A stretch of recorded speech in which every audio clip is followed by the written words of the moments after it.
Mrs. Schwartz. Tell us about Mrs. Schwartz a Mrs. little bit. Schwartz. Mrs. Schwartz Yeah. lived right across the hall from us.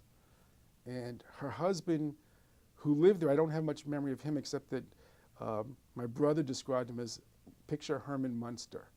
So I'm picturing Fred Gwynn, and I'm not really sure, much more than that. But here's this little, short little woman, this very tall man. And I kind of have a vague memory of him, but not very much. In the later years, he must have died.